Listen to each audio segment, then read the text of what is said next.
Welcome to the Sunday Reach by the Dominicans in India.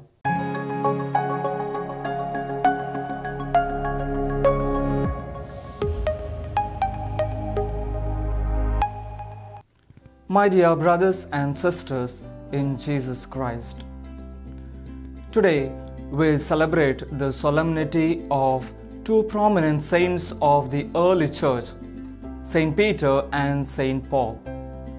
Although today is a Sunday, the day of the Lord and His resurrection, the Church chooses to honor the memory of these two great apostles for their major role in the foundation and expansion of the Church.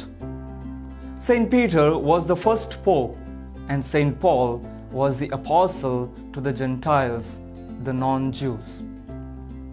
Let us reflect on the first few key aspects of the life of St. Peter.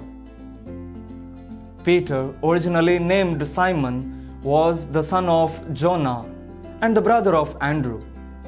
He was a professional fisherman from Bethsaida, a town near the Lake of Galilee, and he was a married man. It was Andrew who introduced him to Jesus, proclaiming, "We have found the Messiah." Jesus called Simon to be one of his apostles and gave him the name Cephas or Peter, which means rock. At Caesarea Philippi, Peter boldly confessed, "You are the Christ, the Son of the living God." In response, Jesus promised, "You are Peter, and upon this rock I will build my church." Peter was the part of Jesus' inner circle along with James and John, and we see him present at key moments during the Transfiguration, in the Garden of Gethsemane, and closely following Jesus during his Passion. Despite of his special calling, Peter's humanity is evident. He denied Jesus 3 times, showed impulsive behavior, and sometimes lacked steady faith. Yet, the experience of Jesus washing his feet, witnessing Christ's innocent suffering and death, the appearance of Jesus after the resurrection, and Jesus' merciful gaze contributed to Peter's deep transformation. These experiences renewed his faith and strengthened his resolve to boldly proclaim the gospel. The Acts of the Apostles records Peter's missionary journey to Lydda, Joppa, and Caesarea. He also convoked the first council of Jerusalem to address the question of whether Gentiles needed to become Jews before becoming Christians.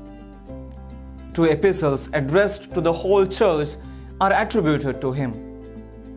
As the first pope, Peter played a crucial role in maintaining unity in the early church. He was eventually martyred by crucifixion in Rome under Emperor Nero. Let us reflect on few key aspects of the life of St. Paul.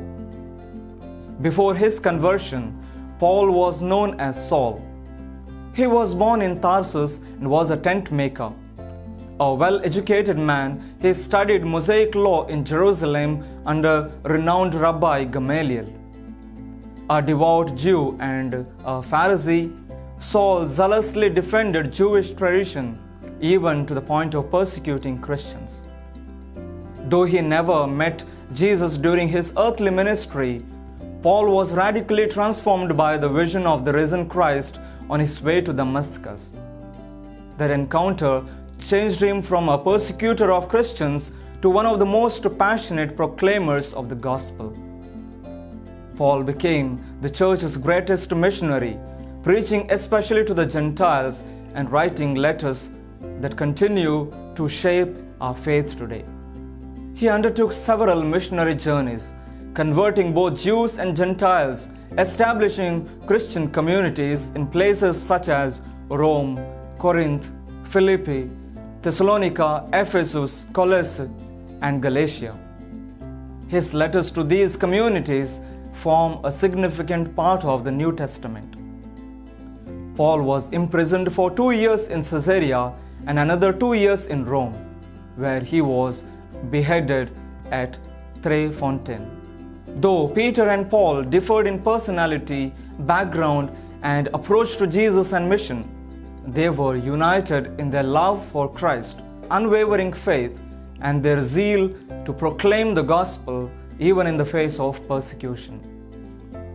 In Peter, we see a loving shepherd called to care for the flock. Paul, a brilliant and determined thinker, used his intelligence and authority to guarantee that the non-Jewish people are welcome into the church, and he defended it. God used their unique gifts and transformed them into pillars of the church. As we celebrate the solemnity of St. Peter and Paul, we are reminded of our own call to be united in heart and mind for Christ and His mission, to be courageous witnesses of the gospel in our daily lives, and to remain faithful to the teachings of Jesus even in times of difficulty, rejection, and communal hatred. May the lives of St. Peter and St. Paul inspire us to follow Jesus more faithfully and to be bold in sharing His love to the world. May St. Peter and St. Paul intercede for all of us. Amen.